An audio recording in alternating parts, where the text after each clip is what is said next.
वो बेहद खूबसूरत थी, बहुत ही ज़्यादा। कहें तो इतनी खूबसूरत थी कि शायद उसकी खूबसूरती के बहुत दीवाने थे।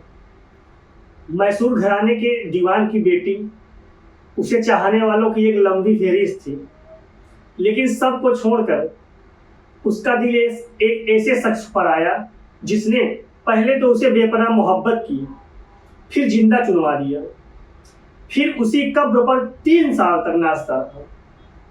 जी हाँ, सच्ची कहानी है। बात एक ऐसी मर्डर मिस्ट्री की जो देश में डांसिंग ऑन ग्रेव के नाम से जानी गई। नमस्कार, आदाब, सत श्री अकाल दोस्तों, मैं नीरज शर्मा। आज की जो सच्ची घटना मैं आपको सुनाने जा रहा हूँ, ये सच्ची घटना सारी घटनाओं से बिल्कुल अलग है। ये है साकिरा नवाजी खलीली की मर्डर मिस्ट्री। साकिरा नवाजी खलीली, यही नाम था उसका। मैसूर घराने के दीवान की बेटी, रिटायर्ड आईएएस अफसर और ऑस्ट्रेलिया में हाई कमिश्नर रहे अकबर मिर्जा खलीली से शादी हुई। शुरू में तो सब कुछ ठीक ठाक चल रहा था, 4 बेटियां भी हुई। धीरे धीरे 25 साल बीत गए। इसी दौरान साकिरा की जिंदगी में एक और शख्स आ गया जिसका नाम मुरली मनोहर मिश्र था। मुरली एक राज परिवार में नौकर था। साकिरा से वो एक प्रोग्राम में मिला था, लेकिन मुलाकात ऐसी थी कि धीरे धीरे प्यार में बदल गई। टैक्स ऑफ प्रॉपर्टी की अच्छी समझ रखने वाला मुरली धीरे धीरे स्वामी श्रद्धानंद बन गया। इधर साकिरा को बेटे की कमी खल रही थी। इसी के चलते उसने स्वामी से मुलाकात की। बेटे की मुराद पूरी करवाने की चाहत में दोनों काफी नजदीक आ गए। आखिर में साकिरा ने पति को तलाक दे दिया और सब कुछ छोड़कर स्वामी से शादी कर ली। फिर दोनों बेंगलुरु में शिफ्ट हो गए। माँ का फैसला बेटियों को नामंजूर था, इसलिए 3 बेटियां साकिरा से अलग हो गई, लेकिन चौथी बेटी सबा माँ को छोड़ ना सकी। वो मॉडलिंग के लिए मुंबई चली गई, लेकिन बीच बीच में माँ से मिलने आ जाया करती थी। 5 साल तक सब कुछ ठीक रहा। दोनों बेंगलुरु में एक दूसरे के साथ खुश थे, लेकिन अचानक एक दिन साकिरा गायब हो गई। मुंबई से बेटी सबा ने माँ को फोन कई बार किए। फिर स्वामी को भी कॉल लगाई, लेकिन संतोषजनक जवाब नहीं मिला। लिहाजा वो बेंगलुरु चली आई। यहाँ सबा और स्वामी ने खोजबीन की। इसी में 9 महीने बीत गए। फिर एक रोज स्वामी ने बताया कि उसकी माँ प्रेग्नेंट है और अमेरिका के रूजवेल्ट हॉस्पिटल में है। माँ की खोज में दर बदर भटक रही सबा ने रूजवेल्ट हॉस्पिटल में पता किया, लेकिन वहां साकिरा खलीली नाम की कोई महिला एडमिट नहीं थी। सबा का सब्र टूट चुका था। वो समझ गई कि स्वामी उसके साथ कुछ छुपा रहा है, कुछ बुरा कर रहा है। लिहाजा उसने माँ की गुमशुदगी की रिपोर्ट दर्ज कराई। पुलिस को पहला शक स्वामी पर था। उससे पूछताछ भी की गई, लेकिन उसका शहर में काफी रसूख था, लेकिन पुलिस उससे सख्ती नहीं कर सकी।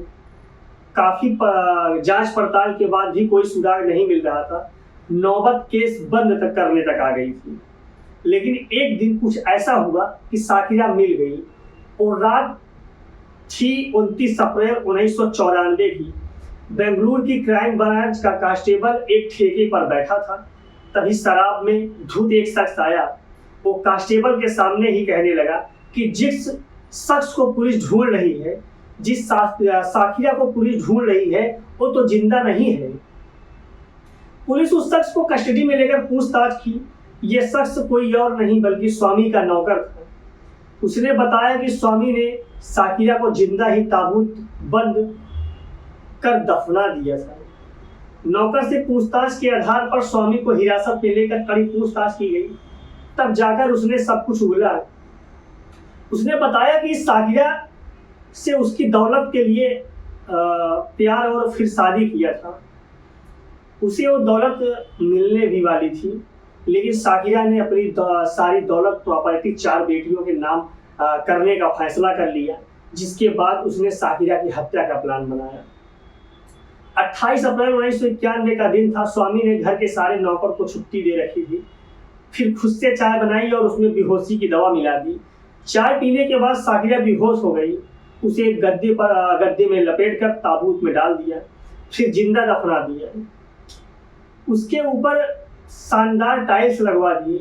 3 साल तक वो उसी आंगन में अपने बीवी की कब्र के ऊपर रात को पार्टी करता था, शराब पीकर दोस्तों के साथ नाचता था। ताबूत के अंदर नाखून के खरोच के निशान मिले, जिसे देखकर लगा कि होश में आने के बाद साकरिया ने बाहर निकलने की काफी कोशिश की और अंत में तड़पते तड़पते दम तोड़ दिया।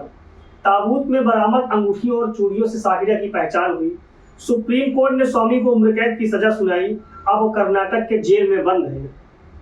दोस्तों, बुरे काम का बुरा नतीजा होता है। उसने प्रॉपर्टी के लिए शादी किया था और प्रॉपर्टी न मिलने पर वो जिंदा कब्र में दफना दिया। ये बेहद गिरा हुआ और घिनौना काम था। यानी कहे तो उस हैवान को जितनी बड़ी सजा दे उतना ही कम है।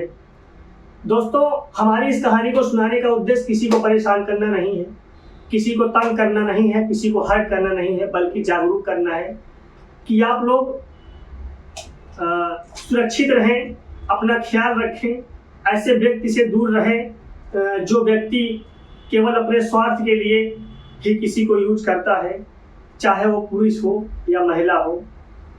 और ज़्यादा से ज़्यादा कोशिश करें कि अपने को सुरक्षित रहने का, अपने को सेफ रखने का अपना ख्याल रखें। नमस्कार, जय हिंद।